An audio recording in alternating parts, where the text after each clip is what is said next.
கூட்டணி கட்சிகளை அக்கமடேட் பண்ணுறதுக்கு வந்து திமுக ரொம்ப ஸ்ட்ராங்காக இருக்கிறது என்று சொல்கிறாங்க. ஆனால் ஆப்போசிட்டில் இருக்கிறது வந்து இல்லை. இப்போ இன்னொரு விமர்சனம் இருக்குன்னா, திமுக கூட்டணி இருக்கக்கூடிய ஒரு செங்கலை உருவுகிறார்கள், அதற்கான ஒரு வாய்ப்பு தான் இது அப்படின்னு எதிர்கட்சிகள் மேலே குற்றச்சாட்டுகளை வைக்கிறார்கள். திரு செல்வப்பிரந்தை அவர்கள் சொல்கிறார் என்னன்னா, இது பாஜக பண்ணக்கூடிய வேலை, அவர்கள் பண்ணுற வேலை தான் இது அப்படின்னு. காங்கிரஸ் கட்சியினுடைய பொறுப்பாளர்கள் பேசுகிறார்கள், இது வந்து ஆர்எஸ்எஸ் பண்ணக்கூடிய பிரச்சனை, பாஜகக்காரர்கள் பண்ணுற பிரச்சனை என்று அவர் சொல்ல. திரு ஆளூர் ஷானவாசும் அந்த பாயிண்ட்டை வந்து மென்ஷன் பண்ணி பேசுகிறார்கள். எப்படி பார்க்க முடியாது? அதாவது காங்கிரஸ் தொண்டர்கள் ஏற்கனவே தேசிய நீரோட்டத்தில் இணைந்து போனவர்கள். அவர்கள் வந்து காங்கிரஸ் என்பது பாஜகவை கடுமையாக எதிர்க்கிறவர்கள். அவங்களுக்கு தொண்டர்களுடைய மனநிலை அப்படிதான். நீங்கள் அங்கே எப்படி பாஜக வந்தது, அங்கே எப்படி ஆர்எஸ்எஸ் வந்தது? இன்றைக்கு தமிழ்நாட்டில் 1996 காங்கிரஸ்லேருந்து மக்கள் தலைவர் மூப்பனார் பிரிந்தார். அன்றைக்கு தொண்டர்களுடைய உணர்வுகளுக்காக அவர் தனியாக கட்சியை துவங்கினார். அது போன்ற ஒரு சூழல் இப்போ வந்துவிடும் போல காங்கிரஸுக்கு ஒரு நிலை இருக்கிறது. அப்படி தோன்றுகிறது. ஆமாம், ஏன்னா தொண்டர்களுக்கும் தலைவர்களுக்கும் ஒரு நீண்ட இடைவெளி இருக்குது. நீங்கள் இன்றைக்கி சோஷியல் மீடியாவிலோ இல்லை வந்து சர்வசாதாரணமாக நீங்கள் வந்து பொதுவெளியில் அவர்கள் தொண்டர்கள் வந்து தன்னுடைய குமுறல்களை வெளிப்படுத்துகிறாங்க. திராவிட முன்னேற்ற கழகம் எங்களை மதிக்கவில்லை. நீங்கள் முன்னாள் தமிழ்நாடு காங்கிரஸ் கமிட்டி தலைவர் ஒரு பேட்டியில் கூட சொன்னாங்க. அழகிரி அவர்கள் சொல்லுகின்ற பொழுது கடந்த முறை அன்னை சோனியா காந்தி அவர்களோட என்னை பற்றி ஒரு குற்றச்சாட்டை வைத்தார்கள்.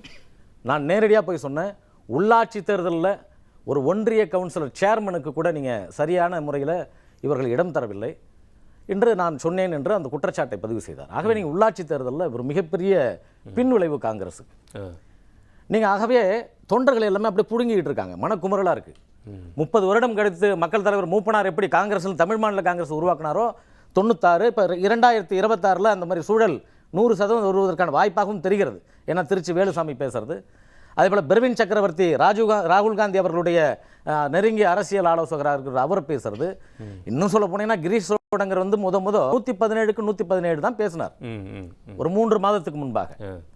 இதுக்கு இடையில வந்து விரைவில் கூட்டணி அமைச்சிடலாம், தமிழ்நாட்டில் வந்து மக்கள் மத்தியில் ஒரு பிரிவினை வந்துடும், எப்படி காங்கிரஸும் திமுகவும் பிரிஞ்சு போச்சுன்ற ஒரு மாயை தோற்றம் உருவாகிடும் என்பதற்காக கார்கே அவர்கள் 5 பேர் கொண்ட குழுவை அமைச்சார்.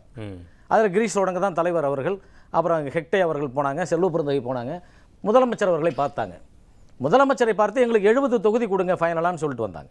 இல்லை 39 சொல்லுங்க, இல்லை 39 சொல்லுங்க, இது பத்திரிகையினுடைய செய்தி தான். 70 தொகுதிகளை கொடுங்கன்னு தான் கிரீஷ் சோடங்கர் சொன்னதா பத்திரிகை செய்தி, இதை எடுத்து வச்சிருக்கேன். ஆனால் முதல்வர் என்ன சொன்னார், நாங்கள் குழு அமைக்கிறோம், குழு அமைச்சதுக்கு அப்புறம் நீங்கள் பேச்சுவார்த்தை நடத்தலாம். இவர் சொல்றாரு உடனே நாங்கள் தேர்தல் அறிக்கையெல்லாம் தயாரிக்கிறோம், நீங்கள் தேர்தல் அறிக்கை தயாரித்து நாங்களும் மக்கள் மத்தியில் போய் செல்ல வேண்டும், எங்கள் தொண்டர்களும் இரவு பகலாக உடைக்க தயாராக இருக்கிறார்கள் வெளியில் வந்து சொல்கிறார்.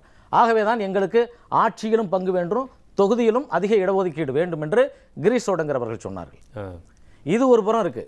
ஆனால் நேற்று திரு செல்வப்பிரந்தை அவர்கள் சொல்லுகிறார்கள், நாங்கள் சீட்டுக்கான இடம் கோருவதற்கான கூட்டணி கிடையாது, நாங்கள் கொள்கை கூட்டணி என்றார். கிரீஷ் சோடங்கர் ஒன்று சொல்றாரு, நீங்க செல்வப்பிரந்தை ஒன்று சொல்றாரு, பிரவீன் சக்கரவர்த்தி ஒன்று சொல்றாரு. ஆனால் பிரவீன் சக்கரவர்த்திக்கு எதிர்மறையாக திரு ப. சிதம்பரம் அவர்களும் இவங்க ஜோதிமணி அவர்களும் பேசுகிறாங்க. இன்னும் அவர் சொன்ன கருத்து ரொம்ப ஆழமான கருத்து. ஊப்பியில் 2010 இருந்த கடன், அந்த கடனுக்கு நிகராக 2 மடங்காக இன்றைக்கு தமிழகத்தில் உயர்ந்திருக்கிறது. இந்த நாட்டிலே பஞ்சாபும் ஹரியானாவும் தான் அதிக கடனை அடைக்கிறது. அந்த வரிசையிலே கடனுக்கு வட்டி கட்டும் மாநிலமாக தமிழ்நாடு மாறிவிட்டது என்று அவர் சொல்லுகிறார். இது பத்திரிகை செய்தியும் கூட. இது எவ்வளவு பெரிய செய்தி, அவர் போட்ட பதிவிலே இது எவ்வளவு பெரிய செய்தி. நாங்கள் தமிழகம் இந்த மாநிலத்தினுடைய முதன்மை மாநிலம், இந்த தேசத்திற்கு நாங்கள் தான் வழிகாட்டுறோம், கல்வியில் முதலிடம், பொருளாதாரத்தில் முதலிடம் என்று சொல்லுகின்ற தமிழக முதல்வரை பின்னோக்கி செல்லுகின்ற செயலை அவர் சொல்லியிருக்கிறார். இதற்கு ப. சிதம்பரம் அவர்கள் வேற ஒரு விதமாக பதில் சொல்றார். நலம் காக்கும் முதல்வர் திட்டம் ரொம்ப அற்புதமான திட்டம், அவர் மிகச்சிறந்த ஒரு பொருளாதார நிபுணர், அவருக்கு தெரியும். நீங்க வண்ண தொலைக்காட்சி பெட்டியை கொடுக்கலாம் என்று அன்றைக்கு டாக்டர் கலைஞர் அவர்கள் சொன்னார். ஆனால் அது கொடுக்க முடியாது என்று அன்றைக்கு அதிமுக சொன்னது.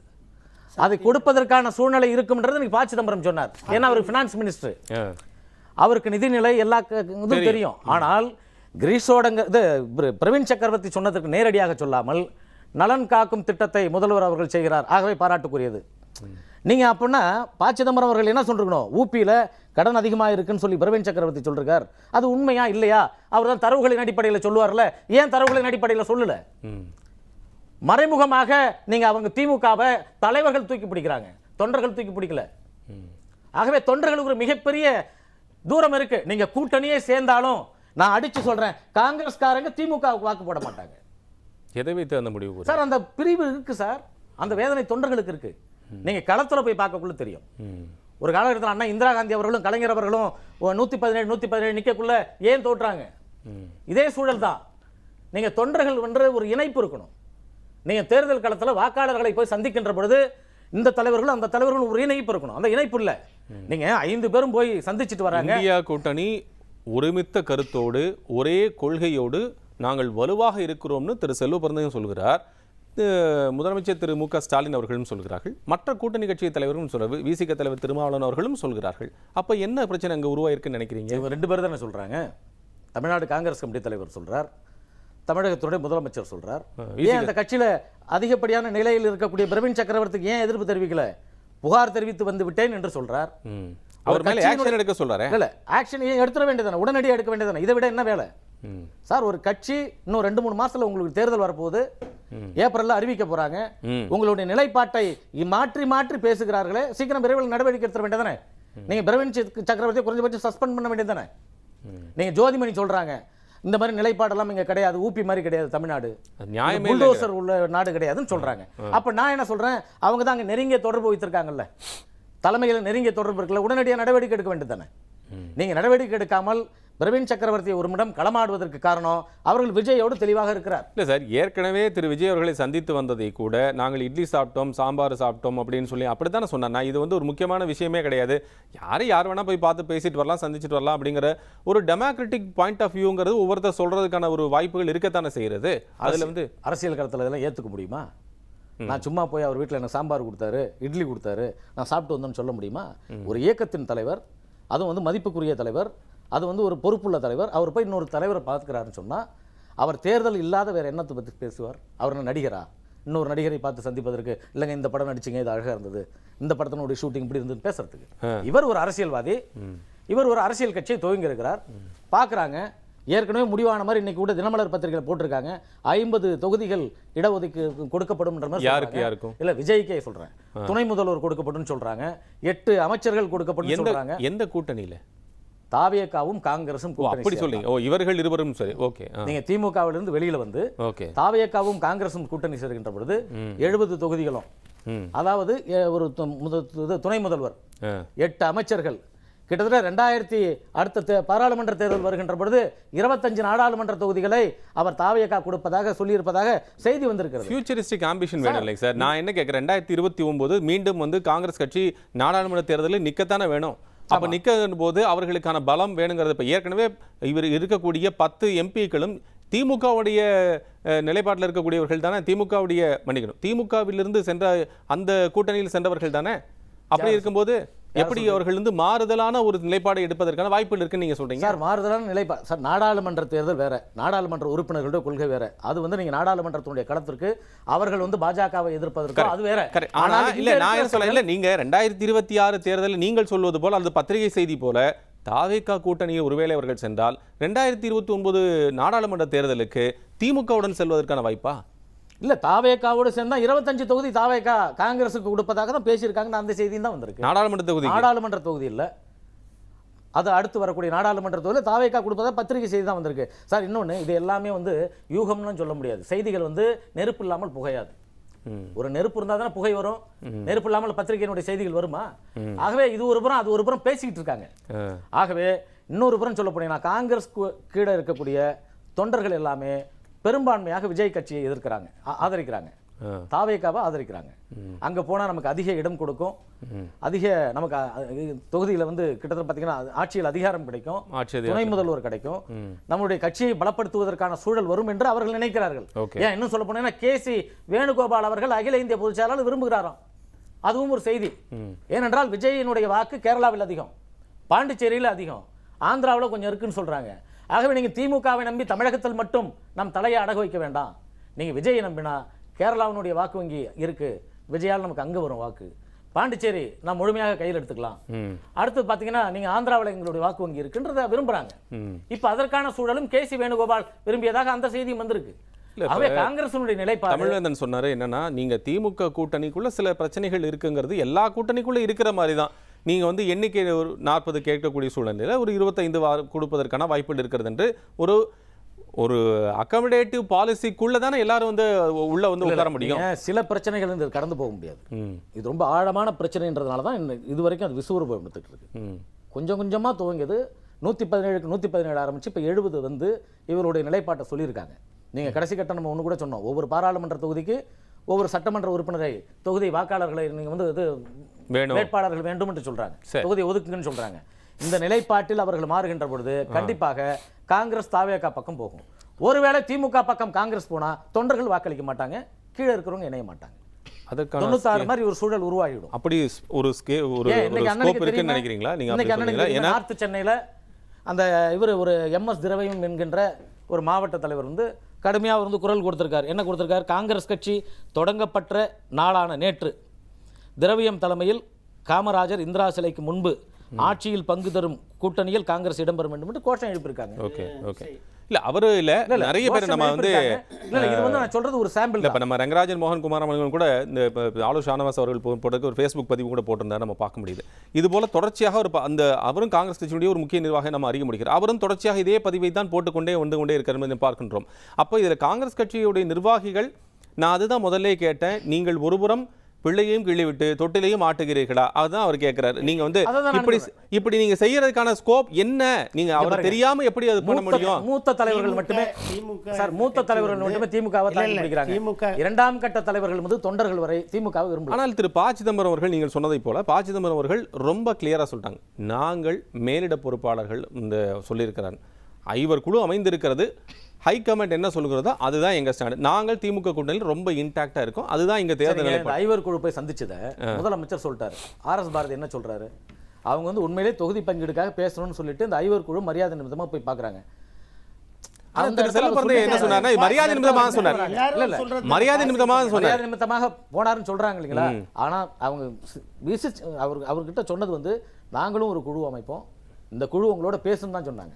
ஆனா இது உடனே மரியாதை நிமித்தம்னு சொல்லிட்டாரு. அவர் பேசுறது தெளிவா சொல்லலாம் இல்லையா? நாங்களும் ஒரு குழு அமைப்போம் இல்ல. எங்க திரு RS பாரதி சொன்னாங்கன்னா, நீங்க வந்து இத்தனை எண்ணிக்கை இடங்கள் கேட்டதாகவும் அது வந்து இல்லைன்னு சொல்லி சொன்ன உடனே அவங்க வந்து அதெல்லாம் எதுவும் கேட்கல, அவங்க எப்படிலாம் எதுவும் பேசல, குழு அமைக்க பத்திலாம் பேசல, மரியாதை நிமித்தமா சந்தித்தார்கள். மரியாதை நிமித்தமா சொன்னதை பற்றி திரு செல்வபந்தை சொல்லியிருக்காரு. அப்படித்தானே சொல்லியிருக்காரு. அதுல சொல்லியிருக்காரு. இந்த ஒரு காரணத்தை எதுக்கு சொல்லுவோம்னா, இப்பயே அந்த அவங்களுக்கு வந்தாங்க இல்லையா, பேச்சுவார்த்தை நடத்தினாங்க இல்லையா, அவங்க கேட்டிருக்காங்கன்னு கூட குறைந்தபட்சம் சொல்லல.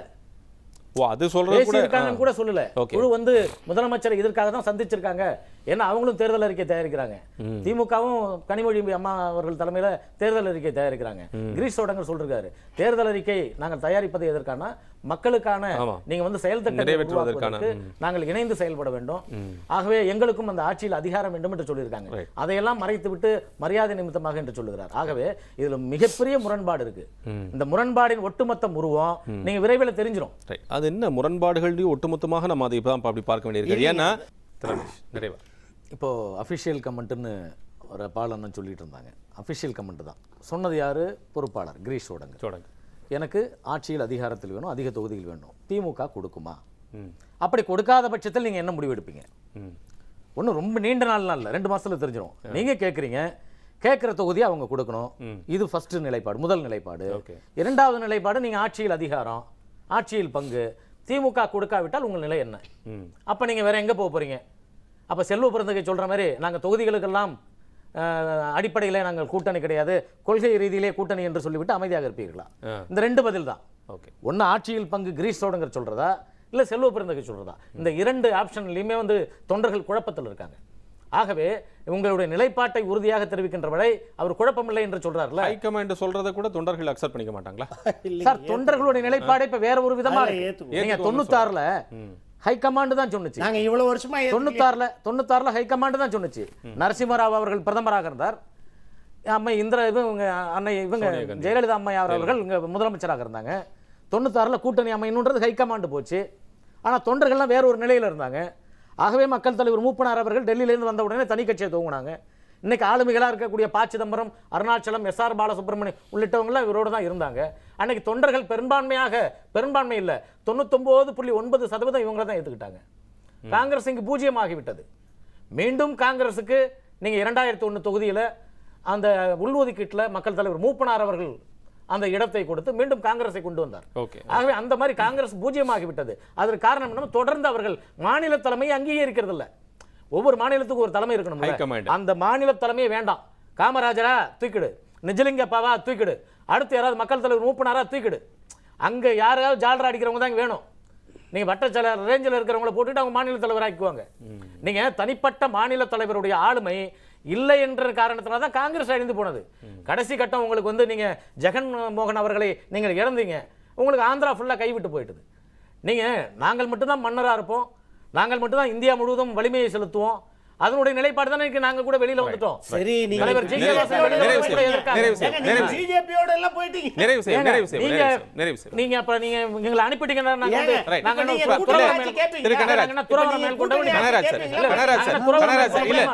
அதிமுக கூட்டணியில சிக்கல் என்னன்னா அந்த கோரிக்கைகள் வந்து தமிழ் மாநில காங்கிரஸ் வைக்கல, காங்கிரஸ் தான் எழுப்பி இருக்கிறது. அதுதான் நம்ம பேசியிருக்கோம். நாங்க தான் சொல்லிட்டோங்க. அவர் தெளிவா தெளிவாக தான் இருக்காரு. கவர்மெண்ட் ஃபார்ம் பண்ணா கூட்டணி ஆட்சி கேப்பீங்களா மாட்டீங்களா? கேட்டிருக்கோமா கேட்கலையா?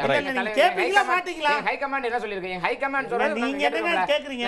ஹை கமாண்ட் தனிப்பட்ட கருத்து என்னங்க? இல்ல ரெண்டு இல்ல சார், தேசிய கட்சிகளை பொறுத்தளவுக்கு என் கட்சி எங்க தொண்டர் கருத்து சொல்லுங்க. ரைட், தேசிய அரசியல் கட்சி தலைமை தான் சொல்லுவோமே தவிர டிவில சொல்றது கிடையாது. நீங்க சொல்லுங்க எங்க தலைமை என்ன சொல்லுங்கிறது, தலைமை கிட்ட நாங்க என்ன சொல்றது, கட்சியில தான் சொல்லுவோம், டிவி சொல்லக்கூடாது. ரைட், நன்றி நன்றி நன்றி நன்றி நன்றி நன்றி. காங்கிரஸ் 40 சீட்டுல 50 சீட்டுல 100 சீட்டுல என்ன அண்ணா அறிவாலயத்தில் சொல்லி சீட்டு கொடுத்தா அந்த திமுக தொண்டன் அந்த கட்சி தலைவனுக்கு மெனக்கெடுவான், ஜெயிக்க வைப்பான்.